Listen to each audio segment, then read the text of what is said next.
Good morning, good afternoon, good evening, everyone, depending on what part of the world you're joining us from. Welcome to this episode of the REA Power Chat. Today, I have 5 professionals and 1 novice. I am the novice, but I get to ask the tough questions. We'll be diving into a crucial but often overlooked conversation on BESS, battery systems. Where do their batteries go? And we plan to leverage the experience and insights of our panelists, and pack some very valuable perspectives on environmental impacts, circular solutions for renewable energy systems. As we accelerate the adoption of renewable energy globally, and we accelerate the scale-up efforts of the Rural Electrification Agency, we must confront the hard questions about what happens when the systems we rely on reach the end of their life cycle. Batteries in particular, the heart of this conversation. I know there's been a lot of innovative efforts within the battery ecosystem, especially with their use in off-grid and grid-connected solutions. But how do we turn a potential environmental hazard into an opportunity for circularity? What are the policies, technologies, innovations shaping the future of battery recycling? And how can we, as stakeholders in this industry, contribute to a more sustainable energy ecosystem? So to help us navigate these questions today, we have fine a list of panelists. I'll start with Peace Turner. Peace will be our favorite panelist today because she is an EEP STEM intern.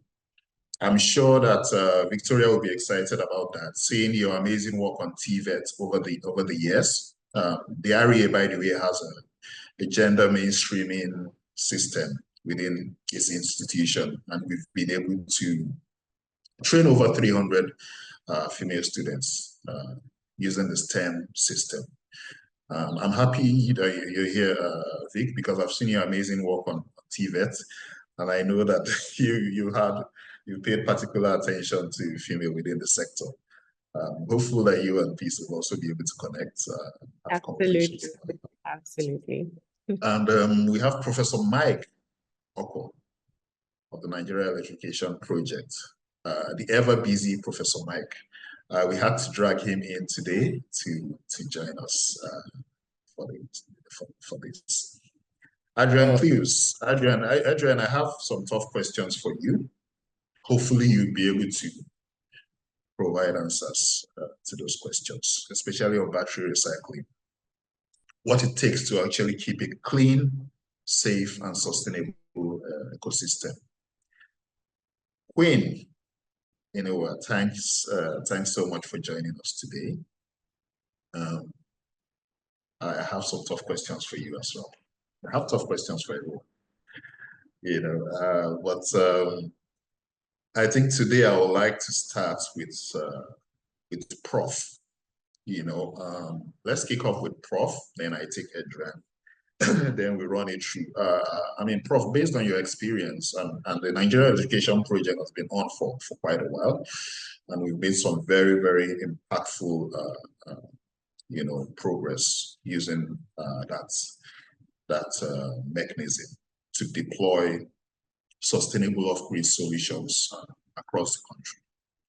What do you think are the key environmental risks associated with improper disposal of dead batteries from renewable energy systems, from your experience? Prof, over to you. Dave, thanks a lot for this opportunity. And let me say thanks to my co-panelists, for taking time out to share some light on these very, very important issues. Recycling back to your question, truly, the Nigerian electrification project, has, at least attempted to impart a lot, bearing in mind that the energy deficit in Nigeria is high. Well, in recent time, in relation to battery, end-of-life battery management, I think one of the major issues that needs to be taken into consideration is that improper management of end-of-life battery it should be a major concern to everybody, bearing in mind that we know for a fact that batteries contains a lot of heavy metals, such as you have lead, you have mercury, and you have cobalt as such. And these are heavy metals that are known to be very, very they are heavy toxicant. Bearing in mind that along the value chain they bioaccumulate. And when they bioaccumulate, especially in aqua systems, it then means that when you feed on these aqua systems, such as fish, you have the, one has the, possibility of getting, getting these heavy metals in the system. And these heavy metals are known to be, one, they are carcinogenic. Two, they have neurodegenerative effects. So, and then when you think, for example, if it is not properly recycled, for example, lying fallow along, in the environment, or if it is, say, for example, incinerated, and if it's not properly done, they have the ability to emit these, toxicants such as furans and dioxins. These are all, organic compounds known to be very, very toxic, known to be very, very dangerous. So in a way, what one is saying here is that, management of end-of-life battery is for the good and well-being of all. And of course, bearing in mind that, the environment in a way is, is we that needs the environment, not the other way around. And then, of course, what happens, for example, in Nigeria, especially if in the view of discussing end-of-life battery, can have ripple effects, further afield.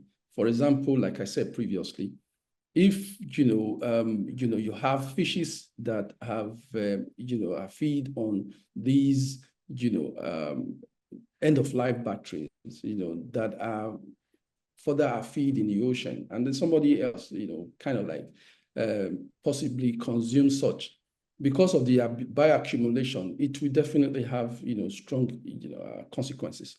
So yes, we understand this, and there are a lot of other. I mean, within the REA sector, REA, there's a lot of precautions that have been put in place, to ensure that this system are not left unattended to. I don't know if I've answered your question. Yes, thanks so much, Prof. That has been very, very useful. I think I would like to go quickly to Adrian to ask that magical question: where do the batteries go? Adrian, how would you assess the current state of play? Battery energy systems, and what are the sustainable and innovative approaches successfully being implemented for safe battery disposal and recycling? Seeing that, you're leading an institution that deals primarily on recycling. Adrian.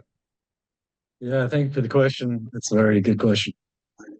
Just to understand the size of the problem that we're discussing here, if we only look at the solar sector, between 2018 and 2021, Nigeria imported over $153 million worth of lead acid batteries just for solar systems, not and mini grids, not generators or your car battery. And lithium batteries was just over 36 million. Obviously, that was between 2018 and 2021, but by 2035, that's expected to almost, for lithium-ion batteries, that's expected to treble. So there's a significant amount of lithium and lead-acid batteries coming into the country. And as Dr. Michael said correctly, they contain very dangerous chemicals, components, and heavy metals. In lithium batteries case, there's also a significant fire risk as well. So, you know, the thing about it is that if we focus on lead acid batteries first, it's a double-edged sword. It's like a poison chalice, because lead inside it, although being a heavy metal, also has good value. There's demand, you know, globally for lead, refined lead. But unfortunately, therein lies the problem. Because there's value, people are scrambling to get these batteries.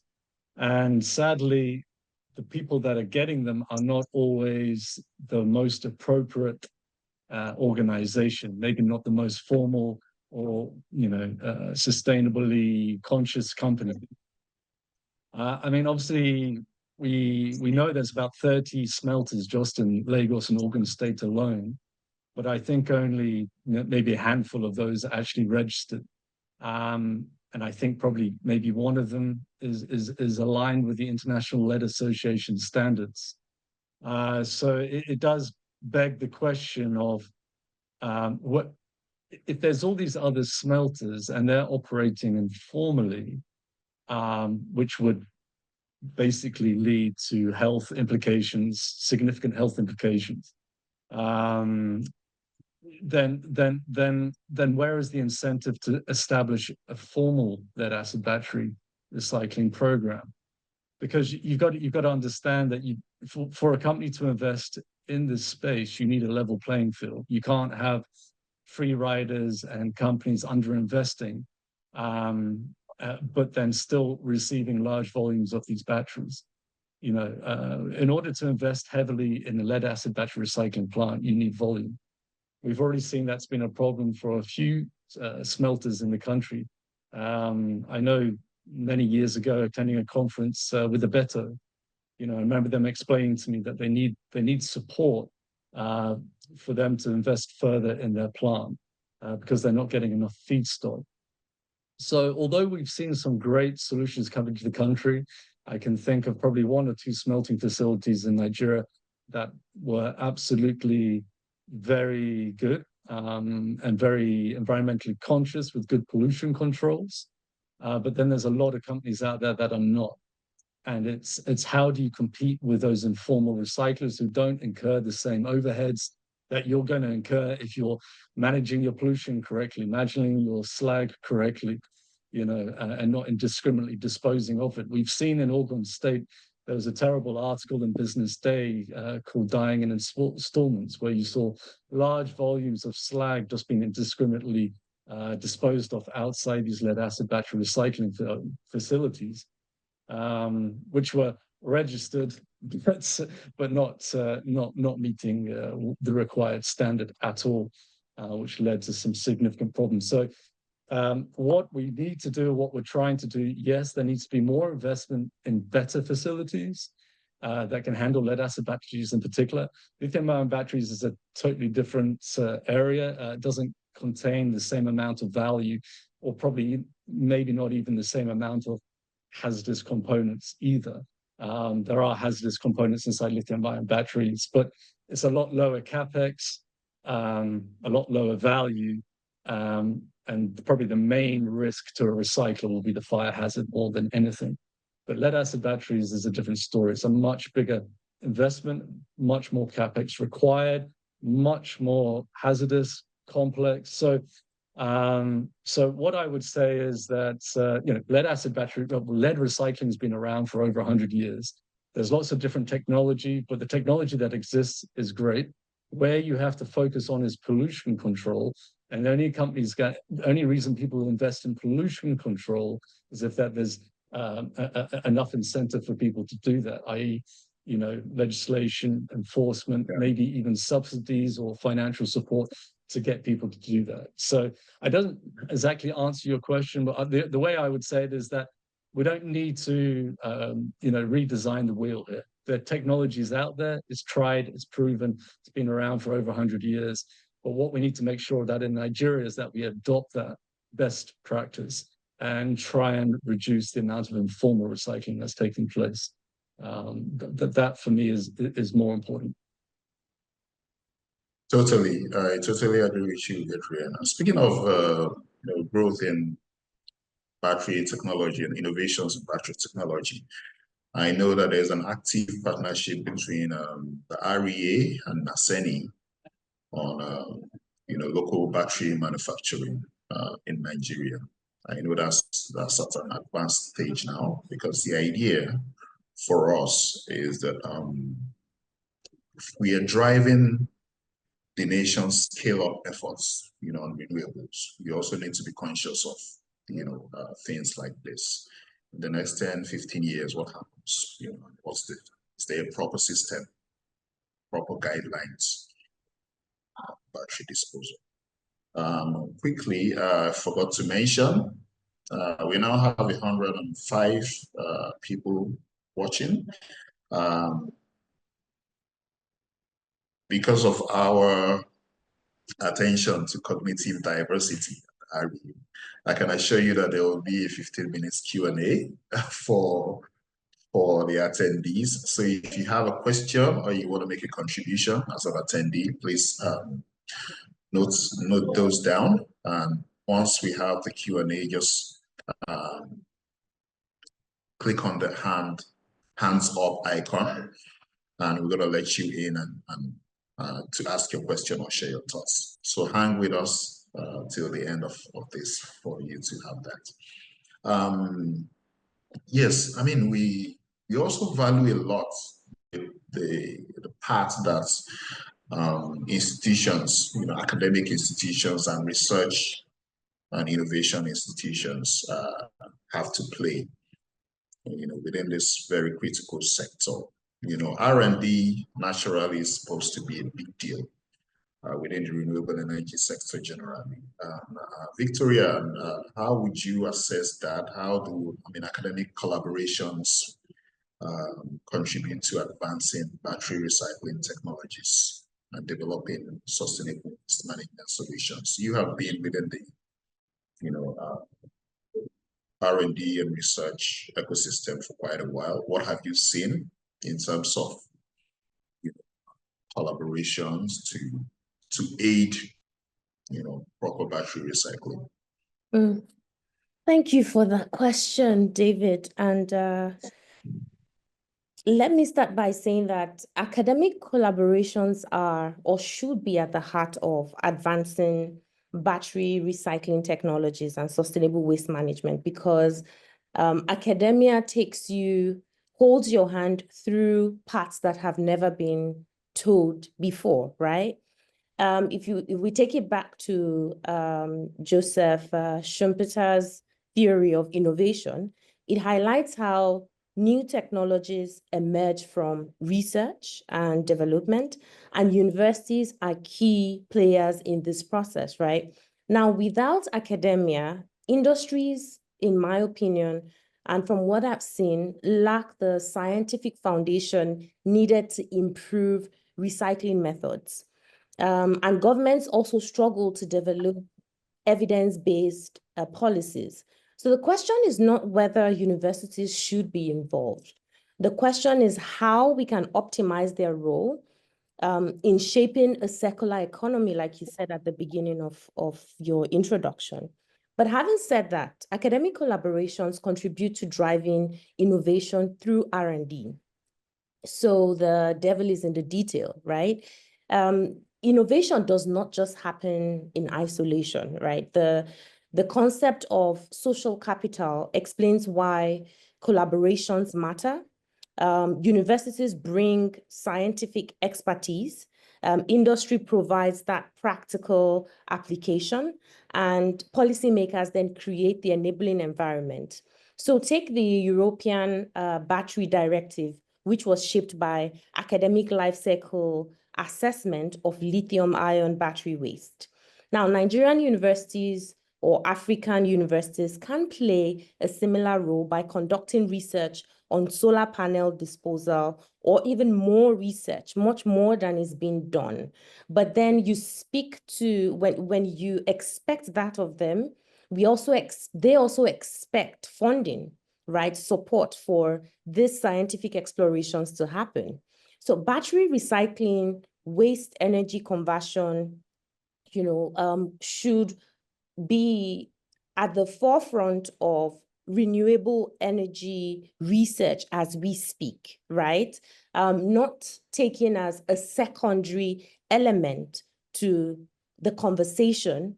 It should be mainstreamed. Secondly, they contribute to, or collaborations could contribute to strengthening industry practices and workforce development.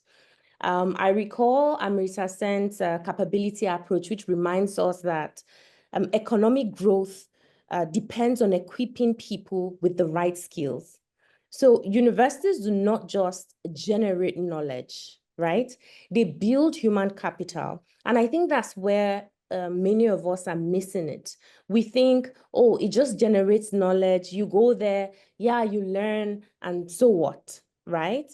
But that's a conversation for another day. But today I would say that universities do not just generate knowledge, they build human capital. In Germany, the circular economy focus master's program trains professionals in battery recovery, right? Countries like Nigeria, countries in Africa must follow suit by integrating recycling technology into engineering curricula and TVET or TVET programs. Industry academia partnerships are also, or should also, offer apprenticeships like they do in other climes, ensuring that students gain hands-on experience in dismantling and repurposing batteries. The third thing I would say is technologies spread. If there's one thing we've learned from the diffusion of innovation theory, right, is how technology spread. And academic collaborations enable researchers to tap into global expertise. So for instance, I was reading about the Ace Green recycling partnership in South Africa, which is settling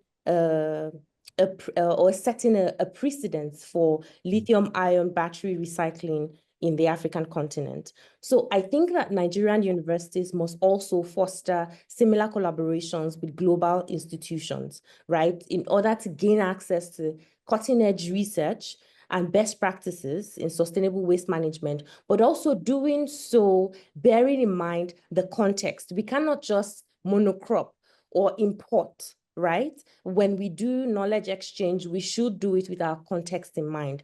And the last thing I'll say is a book that or someone that I love to read about a lot is Mariana Mazzucato, or I love to read her work. And the entrepreneurial state theory, for those who are familiar with it, argues that government must fund early stage research to drive technological breakthroughs, which is what I was saying when I started by talking about the funding. So to whom much is expected, I would say in this instance, much must be given. And this just means that, if you're expecting universities to really take on the role, take on the mantle of leading R&D and taking us through the path that we have never traversed before, then we should be ready to fund them. There are examples, the EU Horizon BAT for EU program, which invested about 925 million in battery recycling, right? In R&D for battery recycling. There's also the US case of, I think it's Resale. They got about $60 million for material recovery innovation. So Nigeria must be ready to put its money, where our mouth is. I'll stop at that, but there's a lot to be said about how academia can lead the way, how academic collaborations can really foster growth and research and development generally in this area. Thank you. Thank you so much, Victoria. Yes, I totally agree with you. And trust me, universities and research institutions are actually there for much more than consuming knowledge, much more than learning. Research and academic institutions are actually, the pillars of development in any nation. And that's, by the way, that's why we have the Energizing Education Program. That program specifically was designed not necessarily to power universities only, but to create an environment where people can collaborate, innovate, learn actively and actually, develop, valuable, thoughts and valuable knowledge that will be useful to the larger society. So what happens in universities shouldn't stop, or end in universities. It's supposed to permeate the entire, development ecosystem.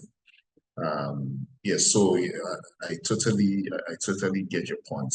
I think we should have peace on because peace is one of the beneficiaries of the EEP's 10 internship. That the REA has been, sustaining for quite a while now. Just like I mentioned earlier, over 300, female students have actually, benefited from this, mechanism at the REA. Peace, I don't know if you can hear us, but I mean, as a young professional within this ecosystem, what opportunities do you see in promoting circular solutions for energy waste management? But before you even take this question, just in a few seconds, tell us how your experience has been, within the EEP's 10 internship. So what have you learned and how has it impacted your worldview about the renewable energy ecosystem? Okay, thank you so much, Mr. David. My training so far, it has been really great. It has been really great. Before this training, I didn't have any knowledge about renewable energy. I didn't know about solar panels. I didn't even know how the practical aspects of how power is being emitted on panels. So we learned about all of this in school. We gained theoretical knowledge in school, but this training has helped us have hands-on experience here on site. It has also made me to meet professionals, to expand my knowledge more in this field. It has equipped me now to drive sustainable changes, to push into the sustainable energy sector. So far, my training has been really great.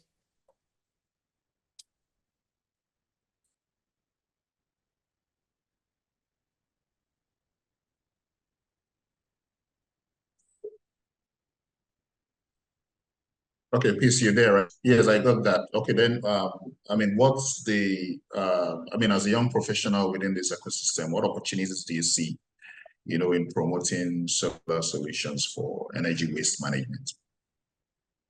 Well, I believe there are numerous opportunities in promoting circular solution, and one of them is waste to energy conversion.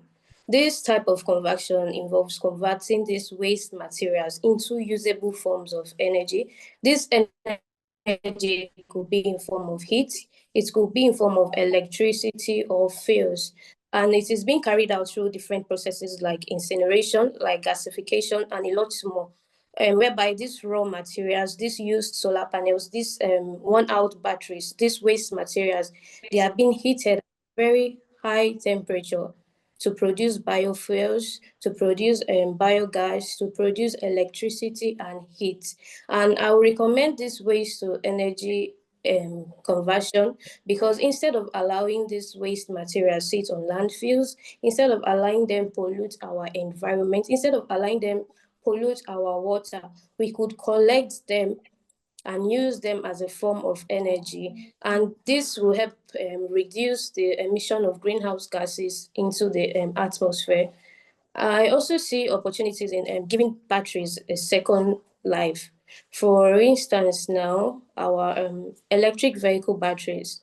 These batteries, when they were out, they still have a lot of power in them. It's just that this power is not enough to power these vehicles. So instead of sending them to landfills, disposing them. We could collect these batteries, use them as a backup energy storage system in our homes, in our businesses, and this will reduce the amount of waste that is going to the landfills.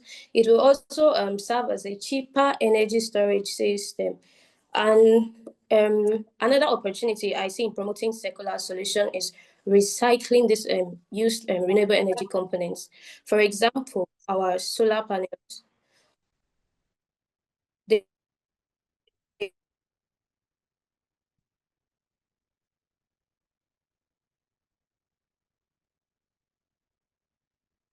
Okay, Peace, I think we are losing you.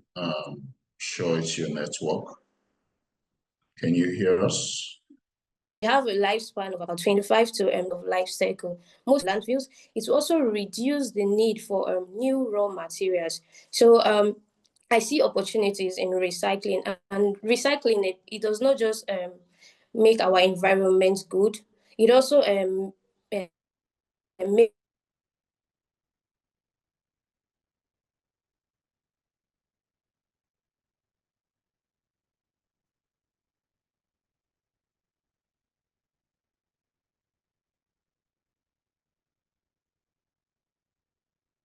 our economy good. So this is another opportunity.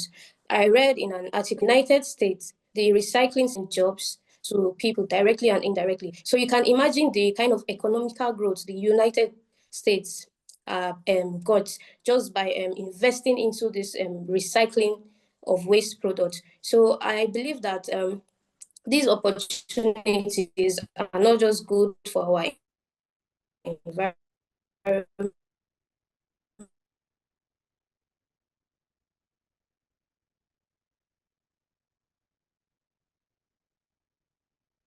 Okay, thank you so much, Peace. For some weird reasons, your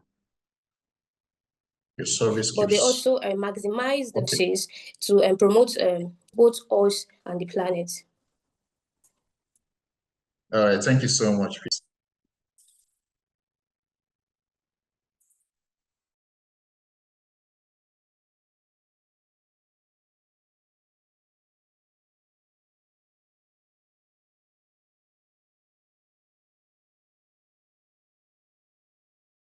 David, you're on mute. I'm not sure if I'm the only one that cannot hear you.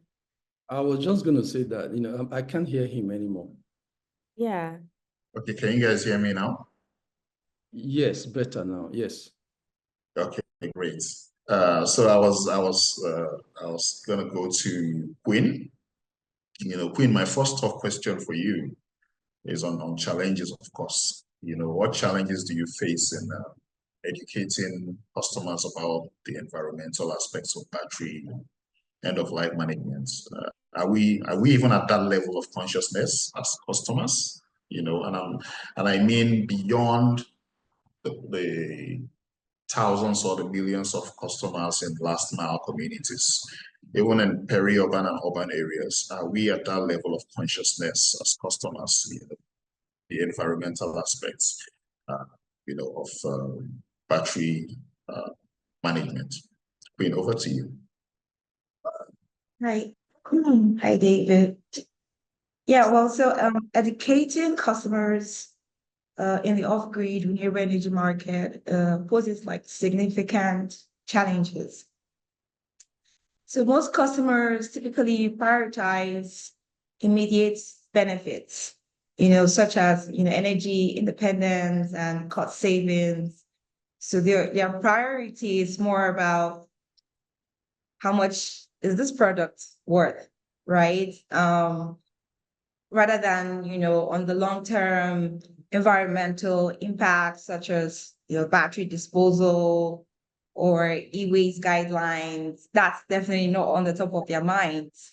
And so many off-grid operators, even including some of, my own stakeholders, haven't yet fully integrated sustainable practices into their business models and operations. So this gap is the consciousness that we must work harder to try to simplify maybe make them understand, these concepts, put it in a way whereby it can be clearly presented for clarity purposes, showing them, the benefits of responsible battery recycling, the disadvantages of how it impacts soil and water pollution, and our plan this year really is to introduce more educational initiatives, such as, more webinars, just like what you have on right now, but more to our stakeholders to make them understand what the regulatory, body says about it, like NESREA. They have such a guideline. So what does that say? What's the implication for us? What's the implication, for them? We also are looking into like more certificate programs. Sorry, I don't know if you can hear me. My internet says my connection is unstable. But we're also looking into more certificate programs whereby we certify them, going forward, just so that they understand, from A to Z what must be done, the steps that should be taken to achieve this, more interactive sessions to raise more awareness on e-waste guidelines and how proper battery management can mitigate against environmental risk and even lead to long-term operational savings for these companies. It's a gradual shift. We're not there yet. I know that these policies and guidelines have been enacted and in place for some years now, but, we're hoping that one day we'll get there. So it's a gradual shift, and it's essential that as the market evolves, we also evolve alongside these regulatory expectations. Thank you. Thank you so much, Queen, for those thoughts from you. Currently on 104 attendees. We might need to rush this up. I plan to go for one more round of questions across all the panelists before we hit Q&A. But the next round of questions will be a minute or less. So it means you have to actually squeeze your feedback into a minute or less than a minute. Prof, I'll start with you once again on regulations and enforcement specifically. I know at NEP we have the ESMF. Can you speak briefly on the ESMF? As a mechanism, in managing the environmental risk of renewable energy waste. Prof, can you confirm you can hear us clearly? Yeah, very well, very well. I can hear you. Yeah. Can you guys hear me? Yes. Okay. Can you speak? Yes, okay. Loud and clear. So can you speak briefly on first of all, what's the ESMF and how valuable is it for the NEP and then for the clean energy ecosystem generally? Okay. Oh, thank you, David. This is another very good question. And well, the truth here is that the ESMF is environmental and social management framework. It is a World Bank instrument, needed, to manage a project as big as the Nigerian electrification project. With the adoption of the ESMF, one would say it has actually kind of revolutionized the way by which things environmental issues are being handled within the REA.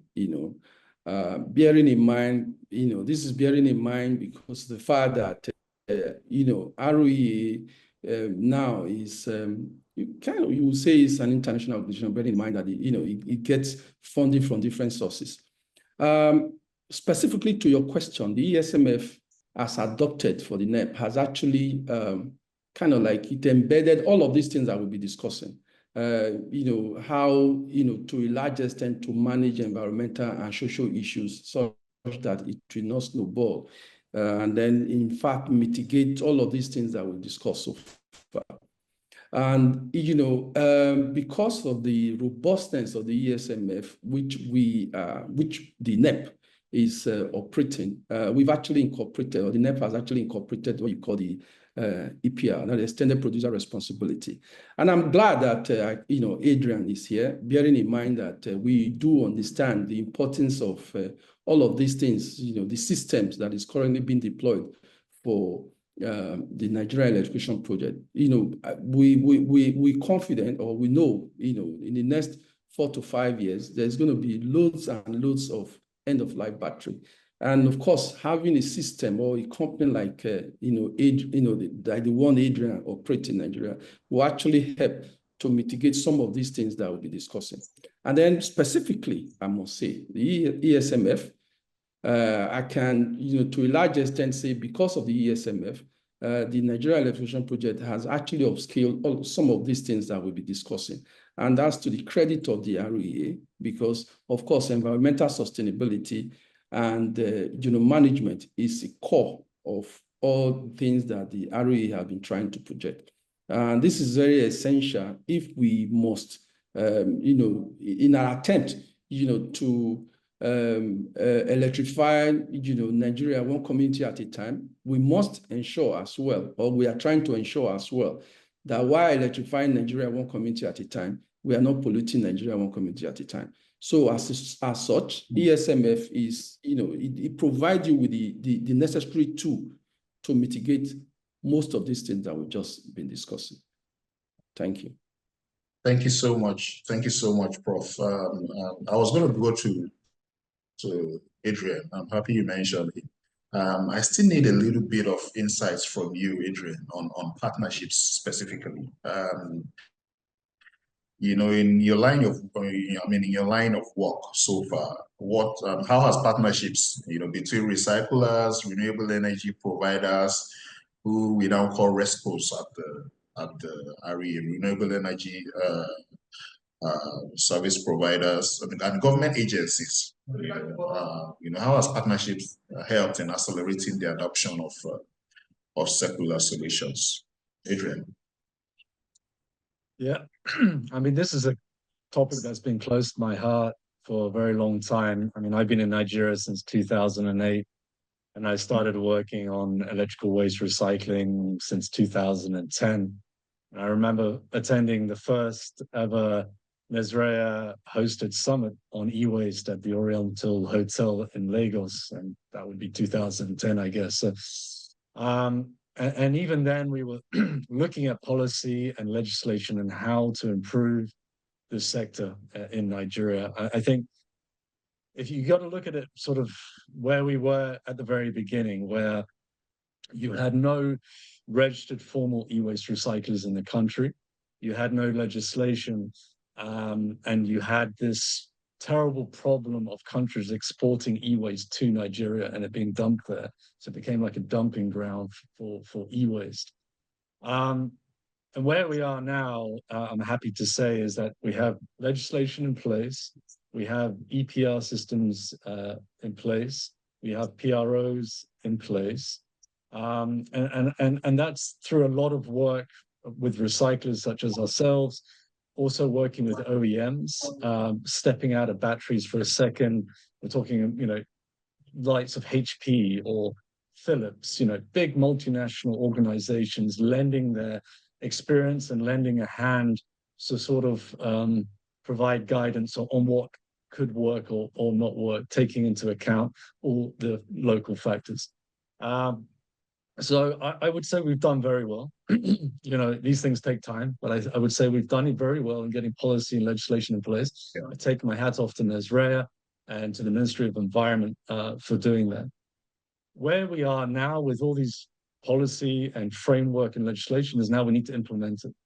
And that's where we are now. And that's where we need to put all our focus. And actually, I think partnering with REA could be a really great opportunity to get this right, and make sure that all the batteries that are being imported into the country and solar panels and inverters and all the other electronics that go with it can be recycled properly, and that it doesn't become a dumping ground again. You know, so let's use the framework. Let's use all the support from government and private institutions and agencies such as yourselves. I think we still need to do more together, but more on the implementation, the practical side. The theoretical is done. We've been talking for 14 years about it, or 15 years now. Now we've got to make it happen. So that's where we are, and we hope to continue that work with the partners and look forward to working with REA to ensure that, you know, the batteries are also well dealt with and don't cause an environmental disaster. Yeah. Certainly. I mean, an environmental disaster is what we don't want. And hopefully with this, you know, collective efforts, you know, within the sector, we believe that it will create an ecosystem that helps to get such. Victoria, are you still with us? Yeah. Yeah, I mean, my first question, you sort of squeezed in your response to cover a few of my, you know, challenges in, you know, in terms of understanding the role of academic institutions. But any specific insights from any recent research or academic endeavor targeted at solving problems related to emerging renewable energy technologies that you can refer me to or refer us to? You know, do you have any recent research or paper, white paper, policy paper, whatever? Okay. David, before I refer you, let me join my voice to the other panelists and say that without proper policies, right, and industry practices, we risk an environmental crisis where renewable energy waste replaces fossil fuel waste as our next sustainability challenge. And knowledge is not neutral. It's a tool of governance. And so universities provide the data that policymakers rely on to legitimize regulations, or should rely on to legitimize regulations. That said, I work for, well, I do research at the Leiden University in the Netherlands. And we have an Africa Studies Center in Leiden. Within the Africa Studies Center, there is an embedded knowledge platform where we do research to support policymaking. And that is, I think, where our paths crossed, David. So our research underscores two key issues in renewable energy transition. First is that without a labor-based incentive, bearing in mind that the idea or everything we're discussing today is not just about regulation, it's not just about disposal, it's also about creating jobs. When we say circular economy, it's not just about the money going around or the resources going around in terms of monetary value, but it's also about the jobs that are extended beyond just battery production or manufacturing and then destruction. It moves towards the destruction, right? So two key issues have been raised in our research. And first is that without a labor-based incentive, the shift to renewable or to renewables risk excluding young people and workers and women who need reskilling. Now, through initiatives that we have partnered with that include and Shine, the Shine project, you could read more on it. We've demonstrated that targeted skills development in solar energy can bridge this gap. Finally, our findings also show that low carbon transition is fast becoming the handmaiden of fossil fuel. Policy frameworks now prioritize more of decarbonization over equitable job creation. So our work with REA, with Nigeria's House Committee on Renewable Energy, certain industry stakeholders, including, startups, right? Young women, young men. Our work with this group of people is to try to push policies and curricula that place labor at the center of the transition. So ensuring that a just and inclusive, energy future. So if you would like to read more on what we do, you can go to the Include website. We have quite a number of interesting research that have been done in Nigeria, Uganda, Ghana, South Africa, just exploring some interesting case studies. And they are case studies that both industry stakeholders, policymakers can all benefit from, David. Thank you so much, Victoria. I'll definitely do that. Queen, what role do you think renewable energy companies or service companies play in this? How do we have this steady growth of private sector players now within this ecosystem in Nigeria? Partly thanks to the REA, because the REA has continued to create a very conducive, business environment for, private sector players in the renewable energy ecosystem. But what role do these companies play, in terms of contributing to building a circular economy for battery technologies and waste management generally? Well, I feel like off-grid renewable energy companies have a significant opportunity to lead the transition towards a more circular economy, even if their current, practices are not fully sustainable. There's currently now more emphasis on integrated solutions, such as the integration of renewable energy assets with digital technologies that provide smart management solutions where these assets can be monitored for performance and also usage over time to know the end of its useful life and determine when the batteries should be recycled. Like, for instance, by integrating the smart meters with battery management systems, we can monitor battery health. We can predict optimal times for recycling or repurposing. This data-driven approach can be combined with partnerships for battery leasing or take-back schemes, to ensure that these products are returned and recycled responsibly. Additionally, engaging with the OEMs, the manufacturers, to ensure that they design these components, these batteries with the lens of disassembling, recycling. It's really, really crucial.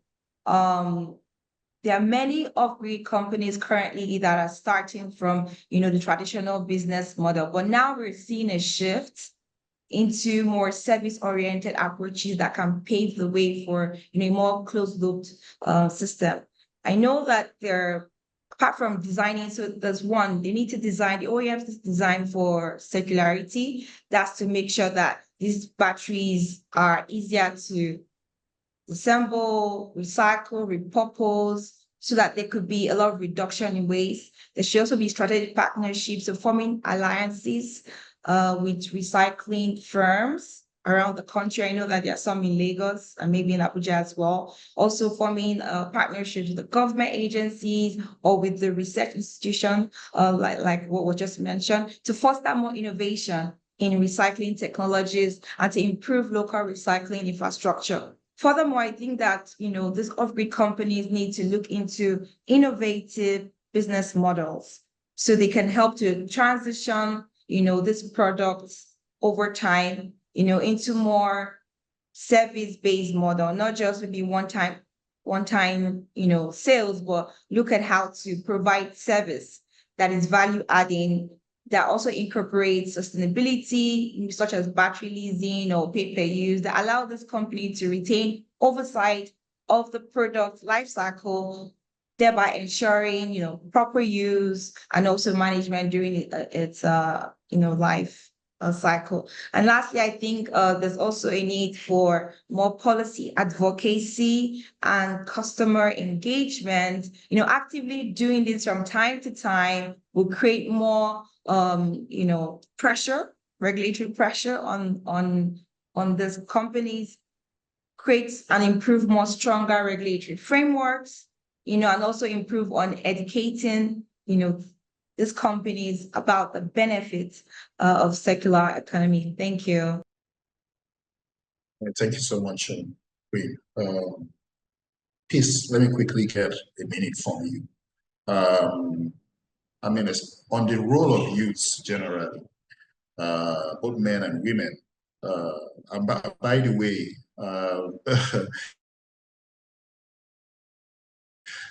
Victoria will agree with me that we need more women in the sector. Victoria, I don't know what TVET, the TVET space is doing about that, but that's a conversation that we can have after the session. Please, youth involvement and STEM education, be the beneficiary of the STEM system. What do you think about, the role of young people, in influencing the adoption of cleaner and safer, disposal practices for batteries? Sorry, Ruth, please, can you hold that thought? I have Ernest and Obin, I can see your hands up. We go into Q&A in 2 minutes. So for all the attendees, if you have any questions or if you want to make any contributions, quick contributions, because we might need to rush off shortly. We start Q&A in 2 minutes. Peace, over to you. Okay, first of all, we all know this saying, education is key. And education brings about awareness, it brings about enlightenment. So when these young people are educated about the science behind this battery, the harms, the danger, and the effect of improper battery disposal practices, they tend to be a conscious consumer, and thereby they advocate for behavioral change towards proper battery disposal practices. And young people, they tend to push for real change, and to achieve this, while in the modern days, we can leverage our social media, because the social media has a large percentage of social media users are youth. So by leveraging social media, by organizing campaigns, by organizing seminars, by reaching out to their schoolmates, to their peers and the community, young people can tend to influence the behavior of people towards proper battery disposal practices. So when young people are informed and aware, they tend to push for real change. Secondly, STEM education, it fosters innovation. It helps young people acquire skills, acquire knowledge, and with the right skills and knowledge, who knows, in the future, these young people, they might become scientists, they might become engineers that might even design a better battery system that lasts longer. They might design a more eco-friendly versions of these batteries that last longer.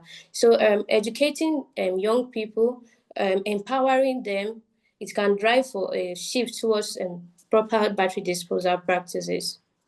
Thank you.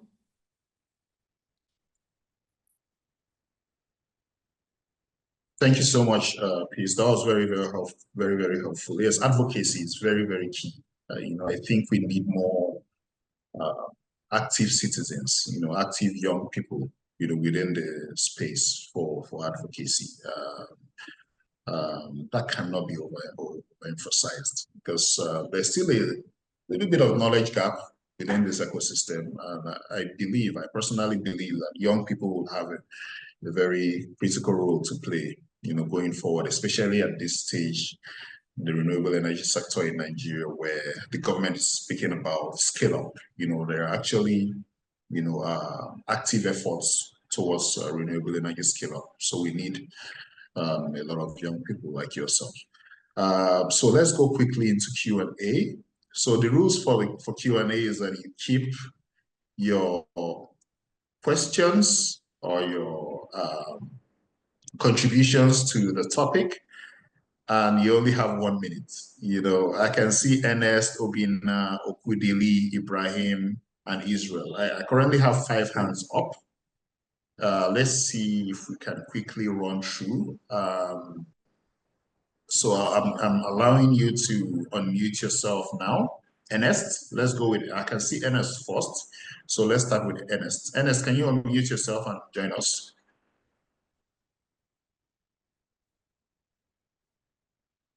Right, okay, good. I was waiting for something to prompt me to unmute. Can you hear me? Yeah, loud and clear, Ernest. Go ahead, 1 minute. Oh, okay. Yeah, great. So an amazing panel, set of panelists. Awesome. One question, I'm not quite sure who said it, but when we're talking about the environmental social management framework, in Lagos, Yes. we have the banned plastic bags, and in supermarkets, so you now have to buy a bag. My question, could the government do something similar on batteries, bring in policy to help catalyze effective management of batteries? Because regulation, it's always going to be down to the slow adoption that Queen meant to talk to. So that's just my question. I think it's to Mr. Michael Oko, really. That mindset has already started in government. Can we catalyze that faster? Does that make sense? Thank you so much, Ernest. Prof, you want to take that?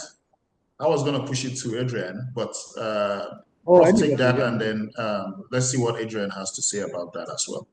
Thank you so much, Ernest. Ernest, thanks a lot. Prof, you have, here's the thing. Prof, you have 30 seconds. Okay, sorry. Let me quickly. Go ahead, Prof. You know, Ernest, thanks. That question. Here is the thing. The most important thing here that we need to realize that when we talk in terms of the ESMF is not, is not a in-country instrument. But however, you have specific instruments for every project, i.e., it could be ESIA, it could be ESMP, and the likes.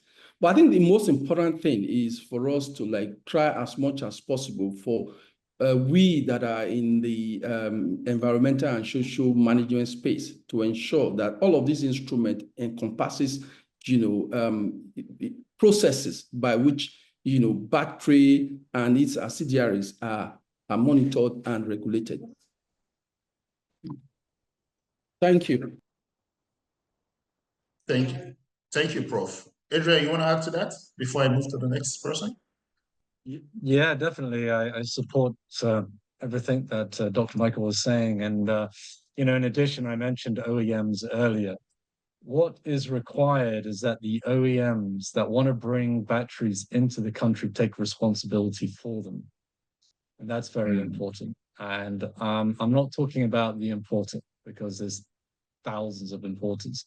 It's very difficult to control it that way. I'm talking about anybody that wants to place a battery on the Nigerian market must take responsibility. And that responsibility comes in the form of a financial incentive for those batteries to be taken back, a take-back program. And those batteries are making sure they go to formal recyclers for safe disposal. And that, for me, is the best solution. Thank you.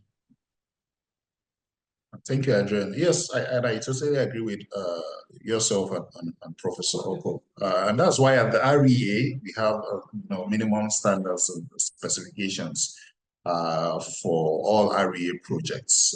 By the way, I think we'll have to do a session specifically on standards and specifications, where we can bring in the Executive Director of Technical Services for the agency. But generally, it's important to ensure that these guidelines are actually followed by anyone within the sector, as far as battery systems are concerned.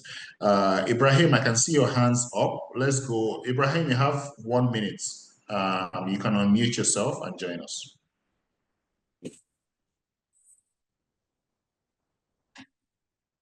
Yes, Ibrahim. Thank you, David. I don't know if you can hear me now.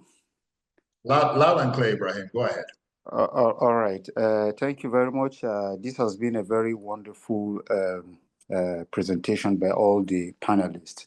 Well, mine is just to add to what has already been said, especially by the prof. You know, he told us how these batteries can have heavy metals, which may be very toxic, especially to aquatic environment.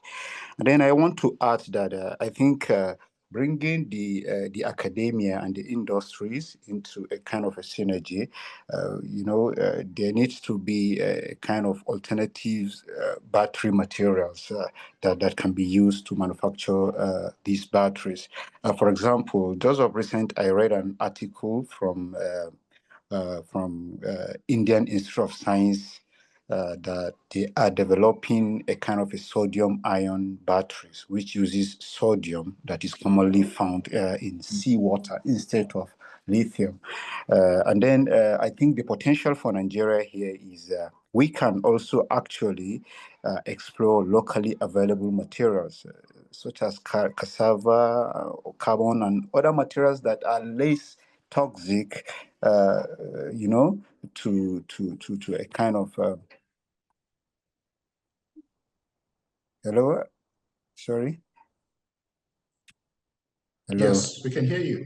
Ibrahim, we can hear you. Hello, Ibrahim. I think we're losing Ibrahim.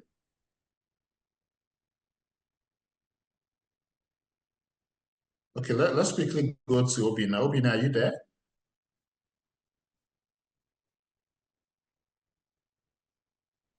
Obina, can you unmute yourself and join us?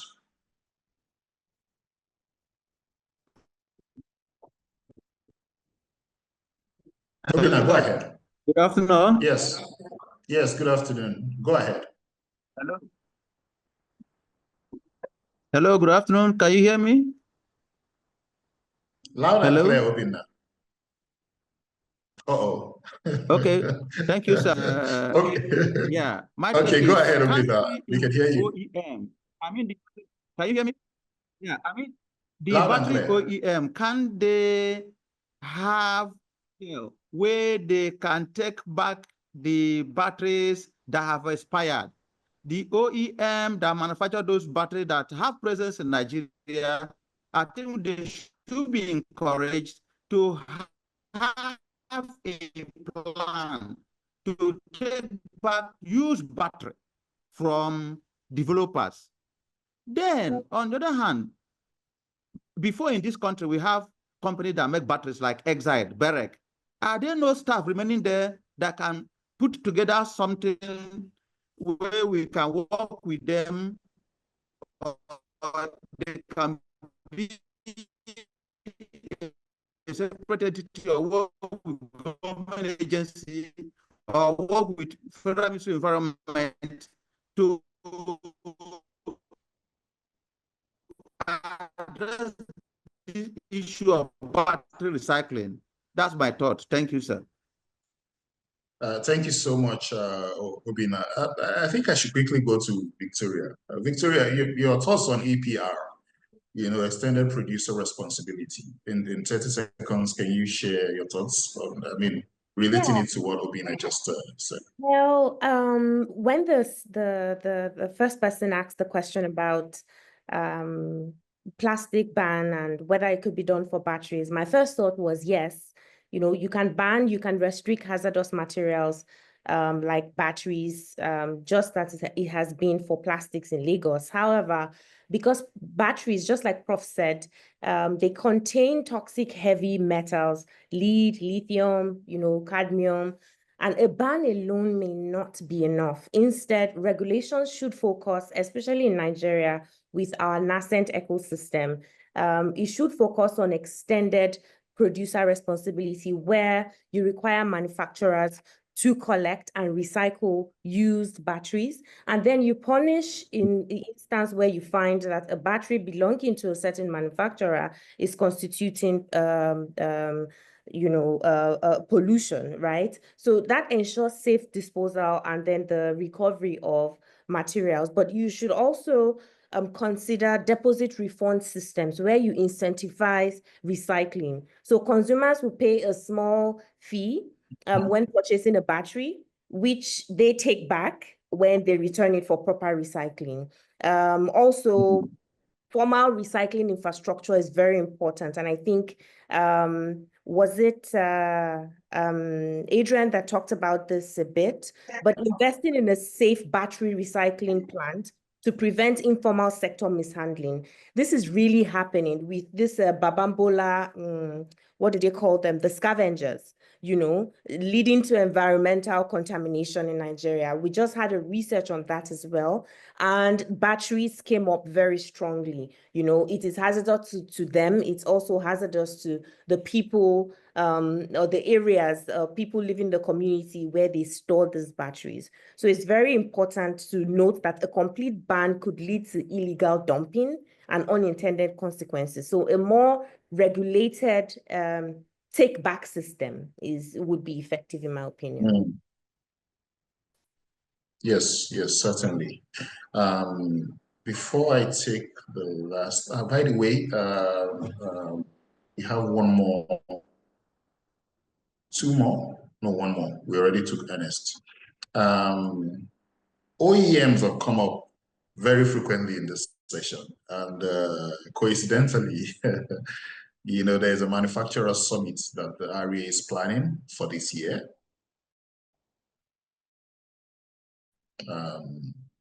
It's going to be a big one. It's to also address some of these issues and, you know, drill down on the responsibilities of OEMs, you know, within the space. We'll definitely send an email invite. Well, it's going to be a physical event, but we'll make it hybrid, just so that the out-of-towners can join in and you know, join us at the summit. Last question, Okudili, I don't know if you are here, but you can unmute yourself now.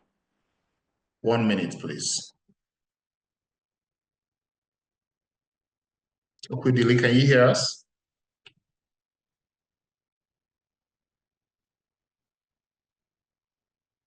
Yes, I can hear you very well. Can you hear All me? right, go ahead, 1 minute. Go ahead, please. Okay, I think where my contribution will come in is in the aspect where Queen spoke. Because if you for, let's say, for an average installer, or let's say start up a company that's into solar system design and installation, what level of knowledge do they have as regards to component recycling? Probably battery, to be more specific. Yeah, you find out that these people, they just know that people are going into renewable energy. There is a global transition towards renewable energy. Yeah. You know, they are just more concerned about, okay, we design a system for you. You are able to have access to a more reliable power supply and all of that. But how many of them really understand the entire value chain around renewable energy? And in this aspect, we are talking about recycling. How many of them? How many users, the end users of this system that they are developing, how many of them even know that there is such a thing as battery recycling? So what is the level of education that people have in this regard? So I'm actually, you know, much more concerned about how can this information be extended to both the people that are offering these services in terms of installation, and of course now give them that responsibility. A part of what a client should know why you are developing a solar system for the person is that, okay, after a period of time that this system has served you, something can be done to this system. You can actually, and educate them. There should be a more structured way so that they even understand that as much as I can recycle this thing can be returned for recycling. Through what channel? How do they go about it? Are there bodies that are responsible for these things? So I think these are actually my areas of concern. Thank you so much. Thank you so much, Okudili.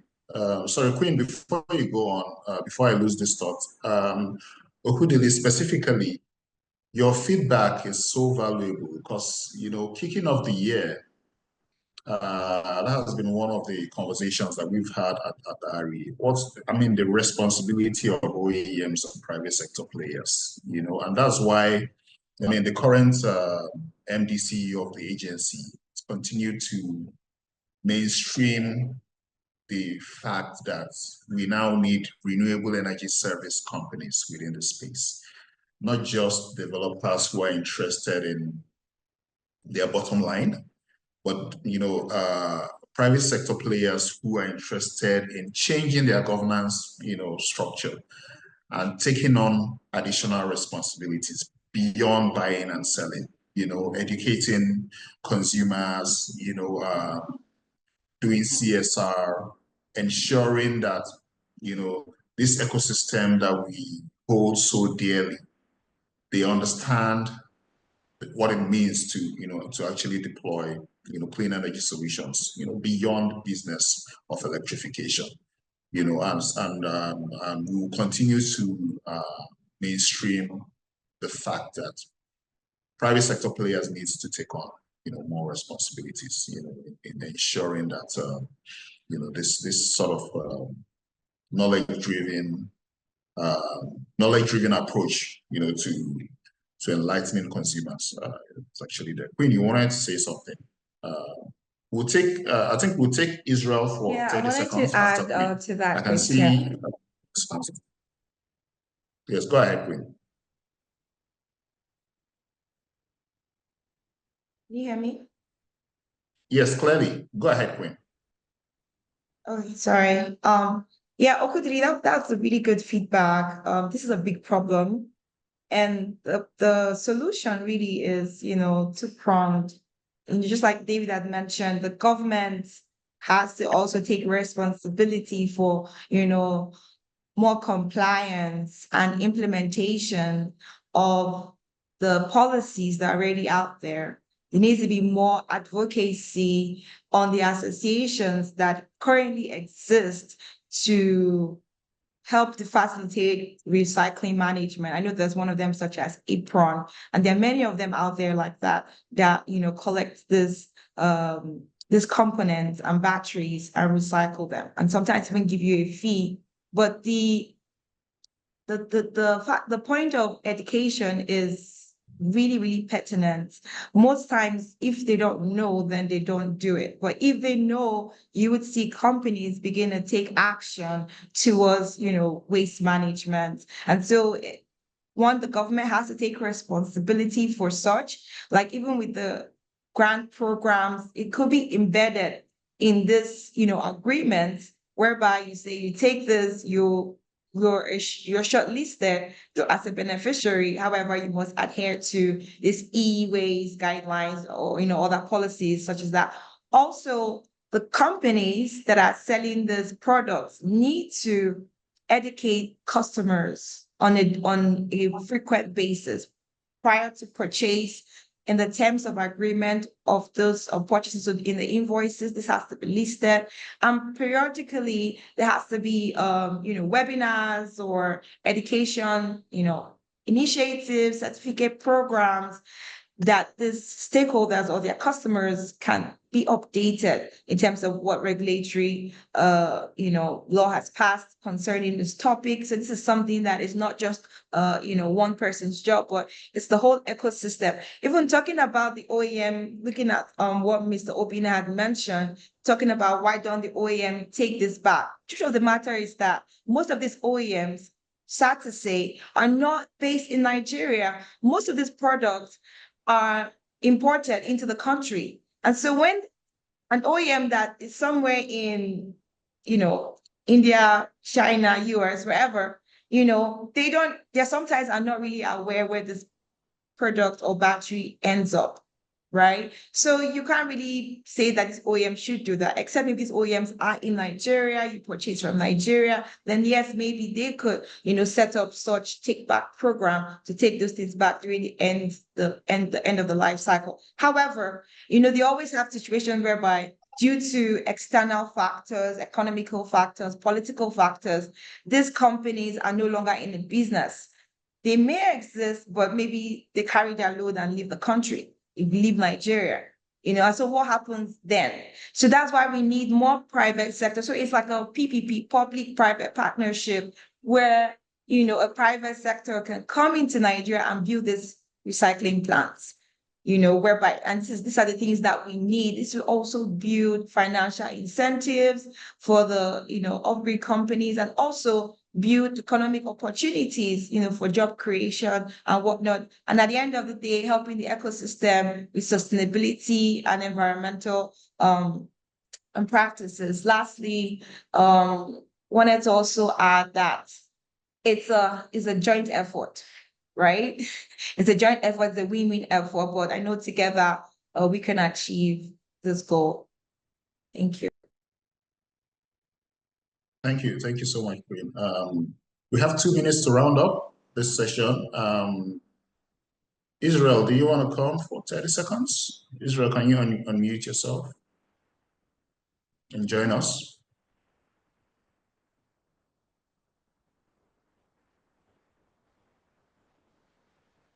Hello, Israel. Can you hear me?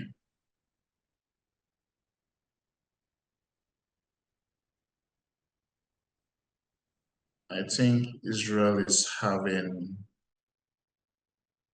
network issues.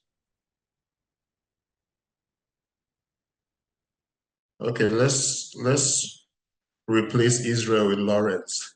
Lawrence, can you unmute yourself and join us for 30 seconds? Yeah, thank you very much. I quite appreciate this opportunity. Great. Lawrence, we have 30 seconds because we have a minute to close. Thank you. Go ahead. I know. Let me quickly just chip it in. Thank you very much, all the participants. Thank you. Quite interesting. But again, I listened to Queen, and some of the reasons she put forward. Why, yeah, it looks as if, yeah, it is the way to go. But I'm thinking of where we are presently. And again, in a matter of years, few years from now, we may be talking of the reality may actually be hitting us on our face, like regarding where do we dump some of these waste batteries? Where do we dump some of these PV panels? How do we handle them? My initial take before now has been, okay, yes, let's have an agreement with the OEM. Agreement that, okay, yeah, they take it back, and again, they supply again new ones and all that. But again, listening to the points that Queen raised, that sometimes they may not even be available, something may happen to these OEMs and all that, that is another good food for thought that we have to actually be immediately thinking of what is the way forward. Because with the number of renewable projects, especially in the solar space, coming to the fore in the next 5-10 years, this will be a huge challenge, and I wouldn't know. But that's supposed to be the best bet for us, to have the OEM take it back and do whatever they want to do with it, recycle it on their own and get, but just give us new ones. But because as it is in Nigeria today, unless we want to kid ourselves, we do not have the resources to do that now as it is now. Unless maybe it's something that we quickly want to start thinking about, and be sure that in the next 5 years, this will be a reality. Otherwise, in the next 5 years, we'll be having some of these challenges hitting us. Thank you very much. David, can I say something quickly? Just thank you, Lawrence. Yes, go ahead, Victor. And it's regards to what Lawrence said. So if an OEM exits a market, right, the responsibility for recycling shouldn't disappear with them. This is where policy comes in. It can be addressed through extended producer responsibility, where the law requires OEMs to establish recycling partnerships before leaving. So the law has to be proactive, right? The law cannot afford to be reactionary, waiting until after it has been done before you begin to think. So we need laws that are futuristic, right? And this is where our policymakers need to build their knowledge on what needs to be done in various scenarios. Thank you. I'm sorry, this one step in as well. I have a very simple solution, is that if you want to import batteries into Nigeria, you have to register with REA. REA are the ones in charge of the ports. If you're not registered with NESREA and you're not declaring that you're bringing these goods in, then they should not be allowed to be cleared. In a perfect world, I know that there's always people that will find a way around, but the policy and the legal framework already states that you have to register with NESREA before you import electronics. And so let's take an example, REA awarded a grant to a mini grid provider. Any batteries they bring in from an OEM, then they should be declared to NESREA that these batteries are coming in. And at the point of them coming in is when they should be paying a fee into the EPR system. It's not at the end, it's at the very beginning when they enter the market. That's the whole idea around extended producer responsibility, is that it's at the point of import, is that when you collect your fee for recycling end of life. Thank you. Thank you. Thank you so much, Adrian. And thank you, Victoria. Yes, I mean, we are 30 minutes beyond the stopping time. That's to show you how interesting this session has been, and rightly so, because it's a very, very important topic. And collectively, our fears, our, thoughts around what could happen in the next 10, 15 years. Now that we know, not just us within this room, a lot of frontline stakeholders within the sector understand these challenges, from the REA to NESREA to the Ministry of Environment. And I can assure you that, a lot of these folks have been hard at work thinking through, these issues. I would like to thank you guys so much. Thank you, Queen. Thank you, Victoria. Thank you, Adrian. Thank you, Pace. Prof left. Thank you, Prof. Prof has another meeting. This has been a very, very enlightening session. And for all the attendees, especially the contributors, thank you so much for joining in. For those who couldn't stay till the end, even though we still have 90 people online, we'll be emailing the recording for this session to everyone, just so that you can play catch up. Thank you so much, and we'll see you on the next episode of the REA Power Chat. Thank you for having us, David. Thank you. Thank you for the questions also to the audience. Appreciate it. Thank you so much. It's been quite an interesting. Yeah, thank you, Okwudili. Thank you, everyone. Have a lovely, productive day. All right, thank you. Bye-bye. Thank you.